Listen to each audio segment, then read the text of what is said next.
Dear Creator inside, come closer. Dear Creator outside, come closer.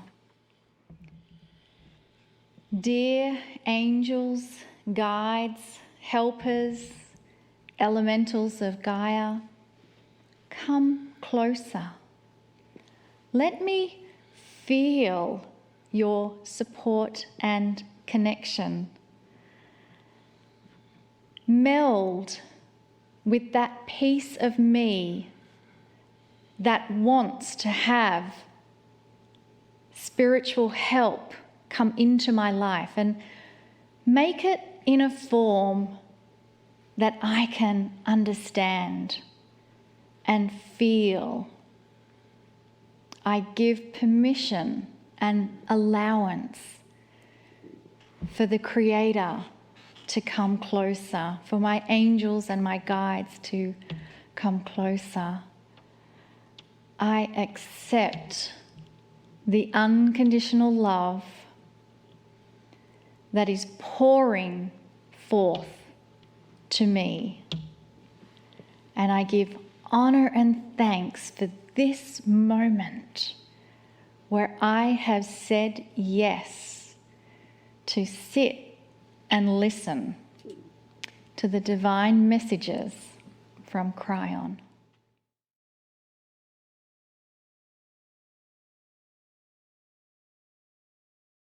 Greetings, dear ones. I'm Kryon of Magnetic Service.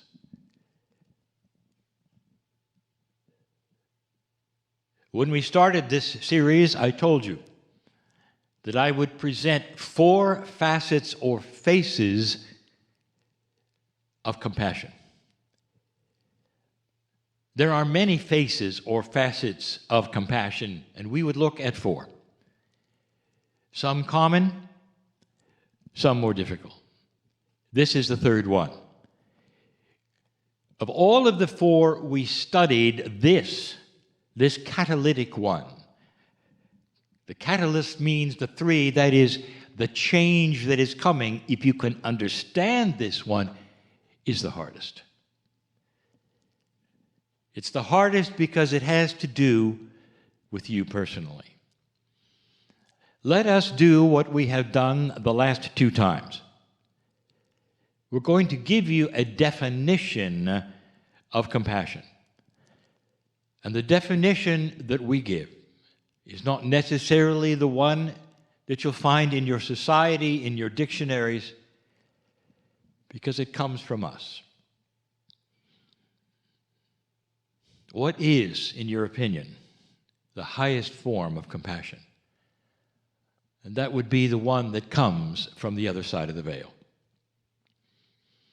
That can be transferred, assumed, and be part of you and assimilated, because your soul is part of the creative source.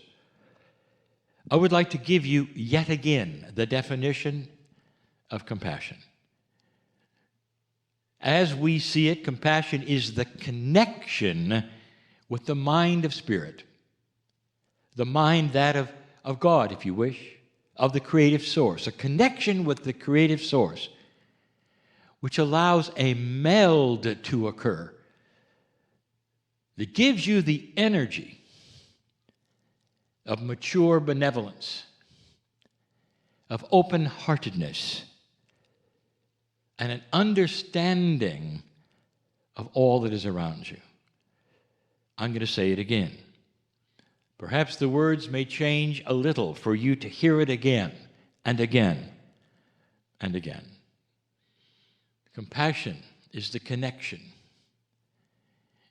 with the creative source, with God, that allows for a meld to occur that would give you the energy of open-heartedness, that would create benevolent, mature feelings that let you have an understanding that is beyond that which you've had before. What to do with that is next. Because in this, the third series of the facets or faces of compassion, is compassion for yourself. Now, if you recall the first two, well, they're a little easier. Although the subjects were different. This subject is about you. If we would talk about one of the most difficult things for a human to do, it would be to understand how to love themselves. That's another channel. But within the scope of that, there is this, having compassion for yourself. There would be those who say, Kryon, I'm not even sure I know the difference. There would be those who say, I don't even know where to begin. You'd be right. It's difficult to look at yourself in this fashion. Almost all consciousnesses, especially of the human being, start with survival. And after that, even after you have the maturity of the enlightened spirit that so many of you have, you're still looking at yourself in a total different way. There's so many, understandably, who go through life and they fight all the way. Things happen and they don't understand. And when the things happen, they feel, well, I don't know what I've done wrong, or perhaps I'm a victim. Perhaps this lifetime nobody's going to care about me. And it goes on and on and on. And then you'll say, well, how would I have compassion for myself? If that's the case, how am I going to have compassion for myself? And then they would say, well, I know how. I'll feel sorry for myself. That's it. I feel sorry for me. I'm compassionate for me. Do you remember the first lesson? It's not pity, dear ones. Compassion is not pity.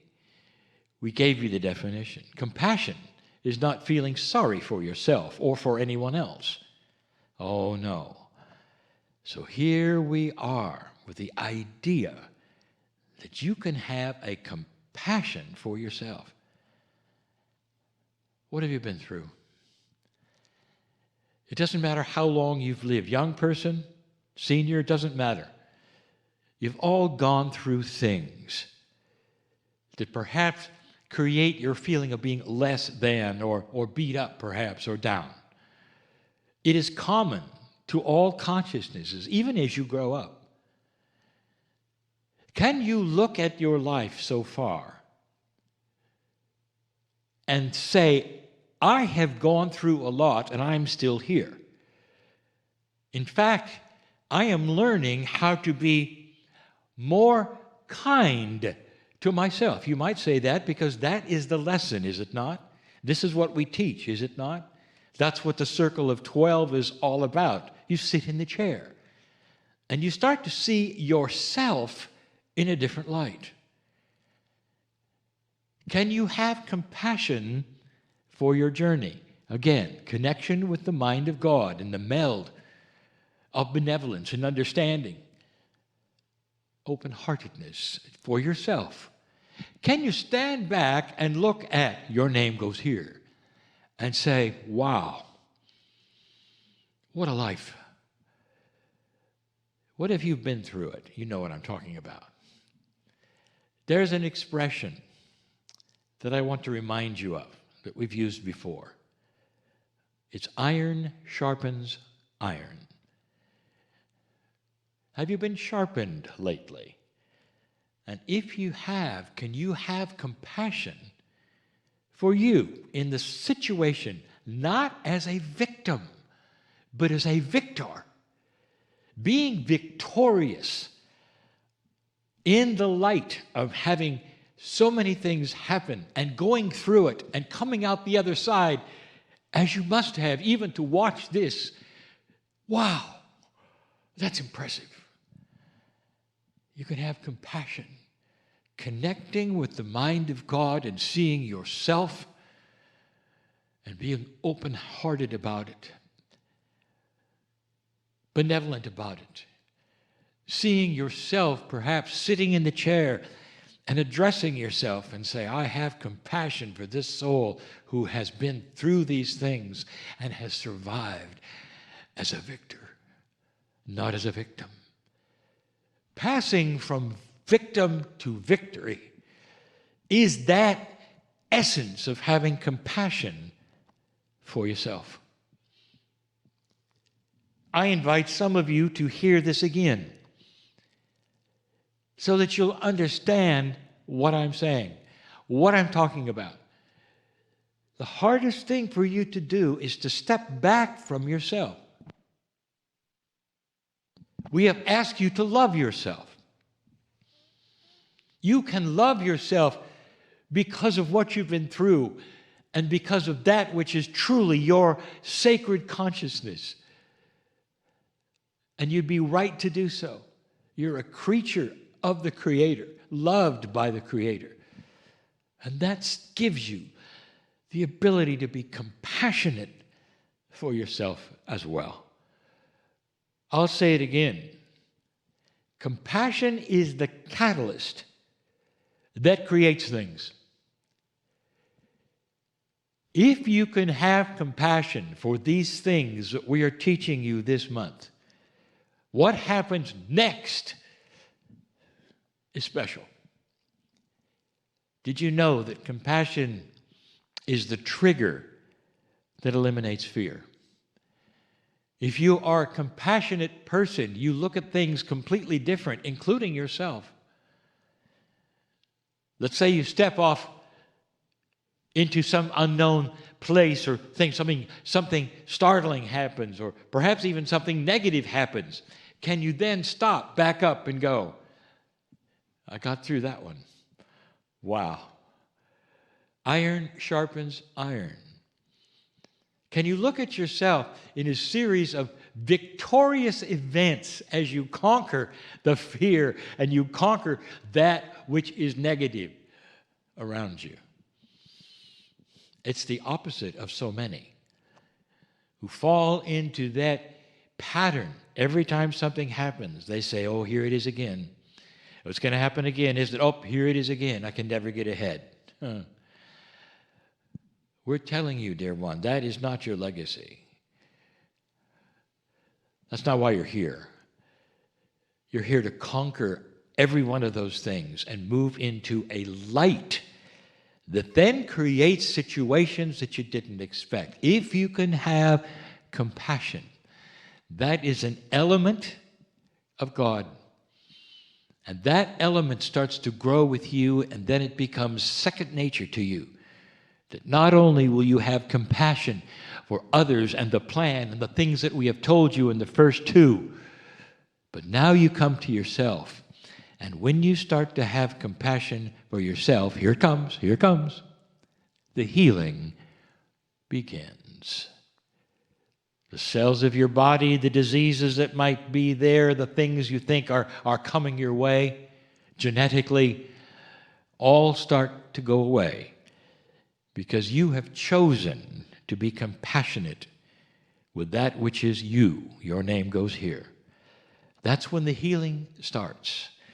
That's when you wipe away all of the things that would get in the way of your healing, your extended life. I've spoken of these things before. The more compassionate a person you can be, the more times you'll find yourself in the right place at the right time for synchronous things that you always prayed for.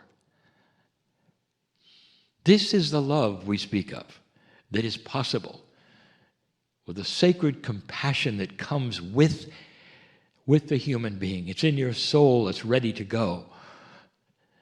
You just got to learn to use it and to work with it. And the more you do, the better it gets. On the 4 faces or facets of compassion, this one is the most difficult. Compassion for self. Congratulations if you've understood this particular message. For we give it with the compassion of love that God has for you. Your name goes here. And so it is.